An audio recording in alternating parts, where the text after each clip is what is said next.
Moreira vers Milan, Todibo proche de l'EM, Pedro Neto courtisé par Al Hilal et Gyökeres dans le viseur du Barça. Le mercato s'accélère encore et les mouvements s'enchaînent.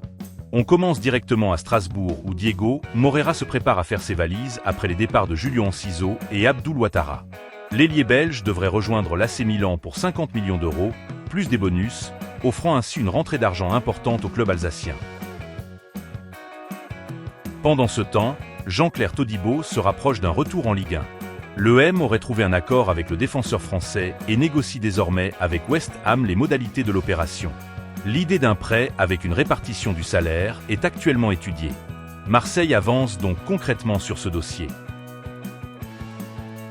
On part en Italie où l'avenir de Christopher Nkunku reste très incertain. L'attaquant français est poussé vers la sortie avant la fermeture du mercato et suscite déjà beaucoup d'intérêt.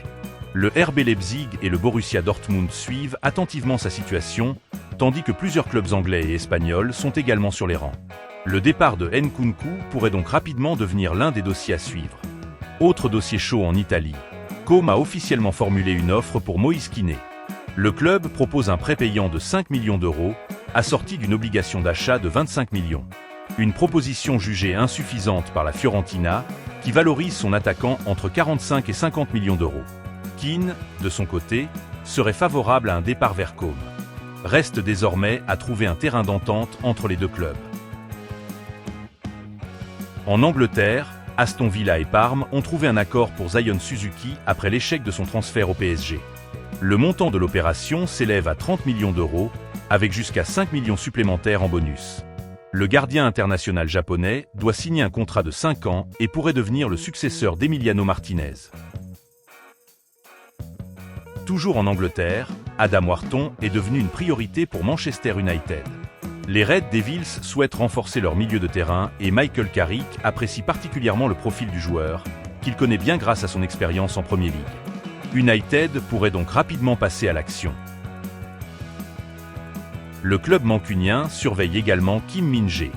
Le défenseur sud-coréen figure sur la liste des cibles de Manchester United, qui continue de suivre sa situation au Bayern Munich. Mais malgré cet intérêt, le joueur souhaite rester en Bavière et se battre pour récupérer sa place dans le 11. Le Bayern compte également sur lui pour la suite de la saison. Du côté de l'Arabie Saoudite, Al Hilal accélère pour Pedro Neto. Le club saoudien a trouvé un accord total avec l'ailier portugais concernant ses conditions personnelles et se montre confiant quant à la possibilité de conclure également avec Chelsea. Les Blues réclameraient environ 60 millions d'euros pour laisser partir leurs joueurs. Et Al Hilal prépare déjà un scénario de secours. Oli Watkins pourrait devenir la priorité du club si Karim Benzema venait à partir. Simone Inzaghi apprécierait particulièrement le profil de l'attaquant d'Aston Villa, qui dispose encore de 2 années de contrat. Mais avant de tourner la page, Benzema souhaite obtenir le paiement intégral de sa dernière année de salaire avant d'accepter une rupture avec Al Hilal. On termine en Espagne. Barcelone continue de chercher un avant-centre de classe mondiale après avoir conclu l'accord pour Rodri Hernandez et le retour de Joao Cancelo notamment. Et le nom de Victor Gyökeres commence à apparaître dans les discussions. Le Barça se serait renseigné sur la situation de l'attaquant suédois, considéré comme une possible alternative après le départ de Ferran Torres. Voilà, c'est tout pour aujourd'hui. Merci pour votre fidélité.